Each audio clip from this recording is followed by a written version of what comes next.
The basement was cold again. I pulled my thin blanket tighter, listening to the laughter drifting down from upstairs where my family was celebrating my sister Isabella's new promotion. The familiar sound of crystal glasses clinking, of expensive shoes clicking against hardwood floors, of life happening above while I existed below. At 25, I was still living in my parents' basement, not by choice, but by their decree. Madison doesn't need a real room, they decided years ago. She's not going anywhere in life anyway.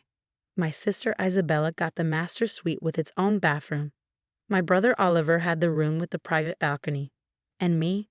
I got the unfinished basement with its concrete floors and exposed pipes, complete with a camping cot that squeaked every time I moved. The only person who ever treated me differently was Grandma Rose. While my parents lavished attention and resources on my gifted siblings, Grandma would sneak down to the basement with cookies and stories. "They don't see your light, sweet girl," she'd whisper, "but I do." Now Grandma was gone, passed away last week in her sleep. The funeral had been yesterday, a grand affair where my siblings had performed their roles perfectly. Isabella, the successful corporate lawyer, gave a touching speech. Oliver, the brilliant surgeon, shared poignant medical stories. And I stood quietly in the back, wearing the only black dress I owned, purchased from a thrift store. Madison. My mother's sharp voice cut through my thoughts, echoing down the basement stairs. "Come up here. Your sister is making an announcement." I climbed the stairs slowly, emerging into the warm, bright kitchen that I was only allowed to use for basic meals. My family was gathered around Isabella, their faces glowing with pride. As I was saying, Isabella continued, barely glancing at me, "The firm is making me junior partner, the youngest in the company's history." More crystal glasses clinked. More congratulations flowed. My father beamed with pride. "That's my girl. Always knew you'd make us proud." Oliver chimed in from his position by the expensive coffee maker I wasn't allowed to touch. Between my new position as head of neurosurgery and Isabella's partnership, the family name is really soaring. My mother nodded, then glanced at me with familiar disappointment. If only all our children had such drive. I thought about the secret I'd been keeping for the past 5 years, the online business degree I'd earned at night while they thought I was wasting time on my laptop. The small investment portfolio I'd built using the money Grandma had secretly given me, the patents I'd registered under a different name. But none of that mattered to them. In their eyes, I was just the family failure, the cautionary tale they used to motivate my siblings. "Work hard," they'd say, "or you'll end up like Madison." "Don't forget about tomorrow," my mother announced. "The will reading is at 10 a.m. Everyone needs to look presentable." She shot me a warning look. "Madison, please wear something appropriate. Maybe Isabella can lend you something." Isabella smirked. I doubt anything of mine would fit her. I retreated back to my basement, their laughter following me down the stairs. What they didn't know was that Grandma Rose had visited me 3 months ago, her eyes twinkling with her familiar mischief. "Everything's arranged," she had whispered, pressing a small key into my hand. "When the time comes, you'll understand. Just remember, sometimes the ones they underestimate are the ones who surprise them most." I hadn't understood then, but tomorrow at the will reading, everything would change. The next morning, I arrived at Mr. Patterson's law office wearing my thrift store dress. My family was already there, dressed in designer morning wear, clustered together and ignoring me as usual. "Now that everyone's here," Mr. Patterson began, adjusting his glasses, "we can begin the reading of Rose Eleanor Montgomery's last will and testament." The first few items were predictable. Family heirlooms to various cousins, small monetary gifts to longtime staff, donations to favored charities. My siblings shifted impatiently, waiting for the big revelations. "To my grandchildren," Mr. Patterson continued, causing everyone to lean forward. "To Isabella Montgomery, I leave my collection of legal books and journals." Isabella's triumphant smile faltered slightly. "Books? Just books." "To Oliver Montgomery, I leave my medical research papers and my father's old stethoscope." Oliver's face darkened. A stethoscope. Where was the money? "And to Madison Montgomery." My family didn't even bother to look interested. What could Grandma possibly leave the failure? "I leave the entirety of Montgomery Enterprises, including all subsidiaries, properties, and holdings currently valued at approximately $400 million. The room froze. Mr. Patterson continued reading. But no one was listening anymore. My mother's face had gone ghostly white. My father's hands were shaking. Isabella's mouth hung open in a most unladylike manner. "That's impossible," Oliver finally sputtered. "Grandma didn't have that kind of money. She lived in that little cottage." Mr. Patterson smiled, pulling out a thick folder. "Actually, Mrs. Montgomery was one of the most successful silent investors in the country. The cottage was just for show. She owned significant portions of multiple Fortune 500 companies, several tech startups, and extensive real estate holdings, all of which are now legally transferred to Madison. I thought about all those nights in the basement when Grandma would teach me about stocks, about business strategies, about seeing opportunities others missed. While my family thought she was telling me fairy tales, she was actually grooming her successor. There must be some mistake," my mother insisted, her voice shrill. "Madison doesn't know anything about running a business. She's not qualified." "Actually," Mr. Patterson interrupted, "Madison has been secretly running most of Montgomery Enterprises for the past 2 years, under Mrs. Montgomery's guidance. The company's value has doubled under her management." My family turned to stare at me, as if seeing me for the first time. The basement dweller. The failure. The secret businesswoman worth hundreds of millions. But this was just the beginning. What they didn't know was that Grandma's empire was far larger than even Mr. Patterson realized. The key she had given me would reveal much more than just money. It would uncover a legacy that would change everything. After the initial shock at the law office, my family's reactions were exactly what I expected.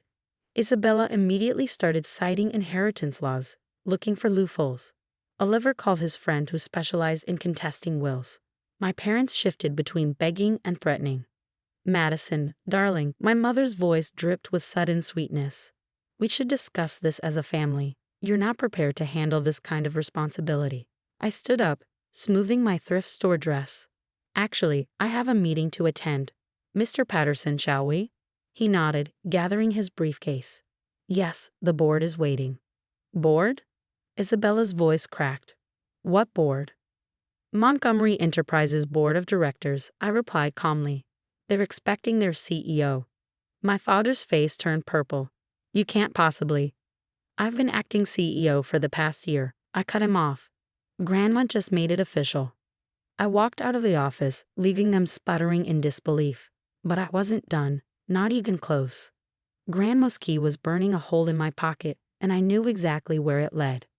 The cottage where Grandma had lived was exactly as she left it, small, quaint, seemingly modest. But I went straight to her study, to the old painting of roses that had always caught my eye as a child. Behind it was a safe. The key fit perfectly. Inside wasn't money or jewels, but something far more valuable: documents. Hundreds of them. Property deeds, stock certificates, corporate ownership papers, and a letter written in Grandma's elegant hand. "My dearest Madison, by now they know about Montgomery Enterprises." But that was just the beginning. While they were underestimating you, we were building an empire.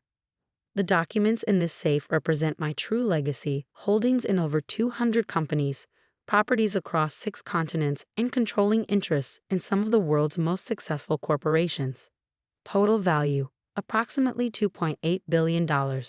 More importantly, they include evidence of your family's financial misconduct, your father's embezzlement, Isabella's insider trading, Oliver's medical insurance fraud. I kept it all, not for revenge, but for protection. Use it wisely. Love, Grandma. I sat in her old leather chair, reading through the documents with steadily growing amazement. The little cottage itself sat on land worth millions. The art on the walls, which my siblings had dismissed as cheap prints, were original masterpieces. My phone buzzed, multiple messages from my family. I ignored them and called Mr. Patterson instead. "Is everything in order?" he asked. "Yes," I replied. "Let's proceed with phase 2. Within hours, news of my true inheritance hit the financial press. My family's reactions were immediate and desperate. Isabella arrived at the cottage first, her designer heels sinking into the gravel driveway. "Madison, we need to talk. I've been looking at the legal framework of the inheritance, and technically," I interrupted, "you should be more worried about the SEC investigation into your trading activities last year." She went pale. "How did you?" "Grandma kept excellent records," I said simply. just like she documented Dad's creative accounting and Oliver's insurance schemes. "You wouldn't," she whispered. "We're family." Family? I stood up, finally letting years of hurt surface. Was I family when you all made me live in the basement? When you mocked every attempt I made to better myself? When you treated me like something stuck to the bottom of your designer shoes? My parents and Oliver arrived just then, bursting into the study with wild eyes. "Madison," my father started, "let's be reasonable." Reasonable. I picked up one of the files from Grandma's safe. "Like the reasonable way you diverted company funds to pay for Isabella's law school while telling me college wasn't for someone like me. Or the reasonable way you funded Oliver's luxury condo while I slept on a cot in the basement." My mother burst into tears, always her favorite manipulation tactic. "We only wanted what was best." "No," I cut her off. "You wanted what looked best. You wanted perfect children you could brag about at country club lunches. You wanted success you could show off. Meanwhile, Grandma and I built something real." "Built?" Oliver scoffed. "You just inherited it." I smiled, pulling up the company's financial reports on my laptop. "See these profit margins? That was me. These successful acquisitions. Also me. While you were bragging about your achievements, I was quietly running one of the largest private investment firms in the world." Their faces shifted from desperate to shocked as they realized the truth. I hadn't just inherited wealth, I had helped create it. "The basement apartment," my father said slowly, "all those nights we thought you were wasting time online. I was earning my business degree, managing investments, running companies." I stood up, straightening my shoulders. "Grandma saw what you never did. That success isn't about appearances, it's about substance." "What are you going to do?" Isabella asked, her legal bravado crumbling.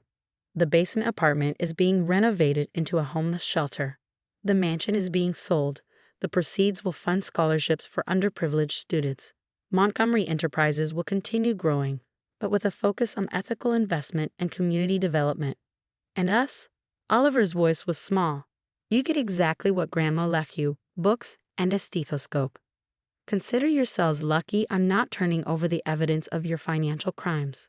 They left eventually, shoulders slumped, designer clothes somehow looking cheaper than my thrift store dress. But this wasn't about revenge. It was about justice, not just for me, but for every person they'd looked down on. The next few months brought changes they never expected. I moved the company's headquarters to a building that also housed a free medical clinic and legal aid office. I started a foundation helping underprivileged students pursue their dreams. The basement where I'd lived was transformed into a shelter that gave people a chance to rebuild their lives. My family? They adjusted, slowly. Isabella took a job at a public defender's office, humbling work that actually helped people. Oliver started volunteering at free clinics. My parents, well, they're learning that true worth isn't measured by country club memberships. I kept Grandma's cottage exactly as it was, though now I understand why she chose to live simply despite her wealth. Success isn't about showing off, it's about making a difference. Sometimes at night, I sit in her study, looking at the painting that hid her safe, and I can almost hear her voice.